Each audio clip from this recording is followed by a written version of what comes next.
Come join me on this snow day in South Texas. This is a rare occasion, and we're going to spend a little bit of time out in the snow, and then we are going to spend a cozy day indoors. I'm going to be going over some of my favorite cookbooks and preparedness books, as well as survival books. So come along and let's have a chit chat. I'm also going to be making my homemade guava bars and then some little croissant pizzas. So let's get started. The last time I remember seeing snow stick here in South Texas was around Christmas of 2004.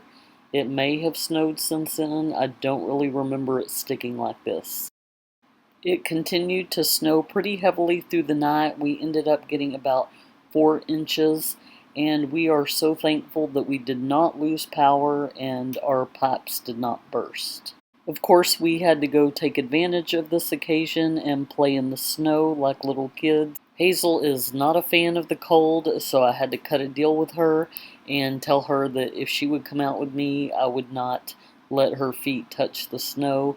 So she came along for some photos, and we had a nice time. I think this little bird enjoyed the snow too. Waldo hates wearing sweaters, so we waited for it to warm up a little bit so he could go out and be comfortable. Here in South Texas, we may not have a lot of ice scrapers lying around, but you better believe we've got some barbecue spatulas. After all that playing in the snow, we were ready for some lunch.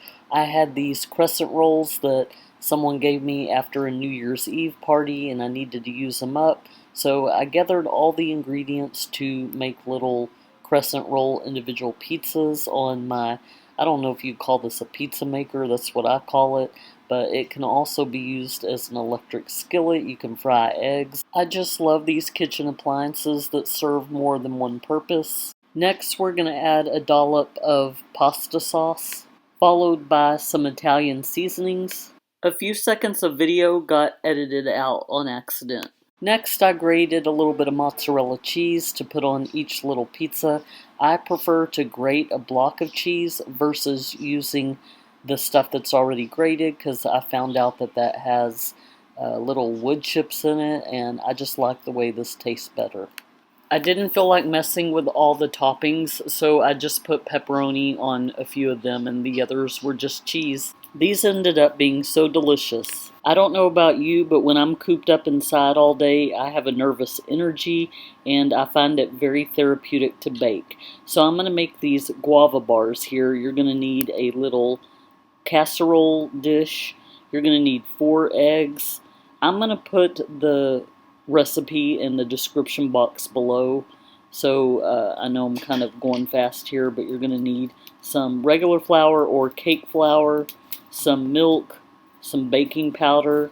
You're going to need 2 sticks of butter. You're also going to need some sugar. And I did not have any of the vanilla on hand, but I had this vanilla powder. So you use this the same way you would the liquid vanilla extract. And you're also going to need a little bit of table salt.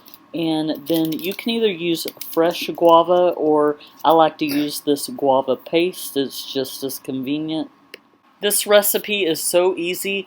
All you're going to do is just add all of your ingredients, and you want to pulse it.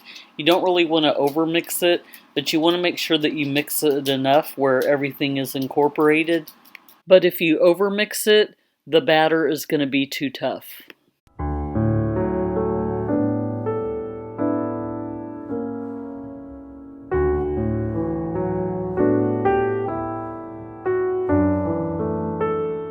Once you finish mixing all the ingredients together, you're going to take half of the dough and spread it on the bottom of the pan. And as you can see, this is going to be a really, really thick consistency, kind of like cookie dough.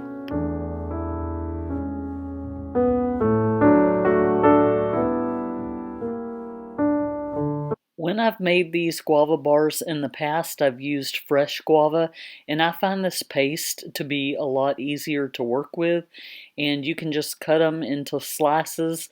I usually only use half of the can, but I also feel like the filling in the middle could be thicker, so I went ahead and doubled up on the filling and just used the whole thing.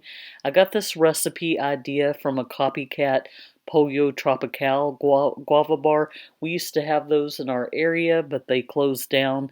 The only ones I know of are in Florida, and every time we go through Florida, I be sure to stop there so I can get me some. The next step is just a repeat of the first step. You just take the other half of the dough and carefully spread it across the paste, and then it's ready for the oven. Guys, these are so good. If you've ever had Kentucky butter cake, think of that, but with a strip of guava in the middle. It is chef's kiss. I want to use this opportunity to brush up on my preparedness cookbooks, so let's go over a few of them, shall we? Since we're snowed in today, I thought it would be a good opportunity to go over some of the cookbooks and different survival books. If you were to be without power for a long period of time, which thankfully we didn't lose power this time, but it's good to brush up on your skills. I mentioned in my last video, start stocking up on some cookbooks to refer back to if you're unable to get on the internet and look at Pinterest or Google a recipe. So you can find them at estate sales for really cheap. You can find them at half-price books.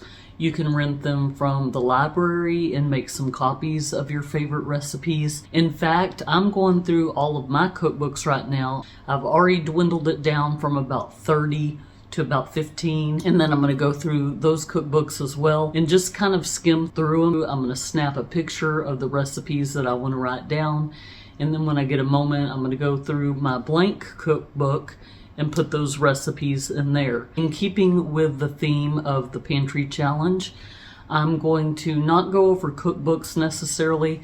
I think those are pretty self-explanatory, but I'm going to go over some other books that might help you in your preparedness journey. This is just called When Crisis Hits Suburbia. And the thing is, I haven't even really had a chance to look at these. A lot of these I got on Amazon Prime Day, and got a real good deal on them, and just have been putting them off for a rainy day or a snowy day. And I'm just going to go through here. It probably, it just talks about inventory on medical supplies. A lot of these books are probably pretty repetitive. You want to make sure that you have a decent stock of medical supplies. If you just think about losing power and then getting injured in your home or something, do you have some band-aids and something to clean your wounds? Do you have a gauze to put on if you're swelling? A nice segue into the Prepper's Medical Handbook, how to prepare for medical emergencies, how to boil water if your pipes froze or something and you had to purify your own water, how to go about doing that, how to dispose of human waste if you're unable to flush a toilet. Like I said, a lot of these books are going to be repetitive. Not all of these have to do with pantry. Stocking up a pantry is just one puzzle piece into a lifestyle of preparedness. If you have a well-stocked pantry, chances are you're also working on your medical supplies, your entertainment preps. If you have small children and you're going to be stuck inside for a week, you want to be sure you have puzzles and books and just things to keep the little ones busy. I like this book a lot. It's called Don't Throw It, Grow It. So it's kind of a way to garden on your windowsill with leftover food scraps, and we like to do green onions. And it's just so simple because it's like you pay for it once when you get them at the store, and then you can just reuse them over and over again just by planting them in some water and putting them on your windowsill. This book, it's called Survival Hacks, and it has over 200 ways to use everyday items for wilderness survival.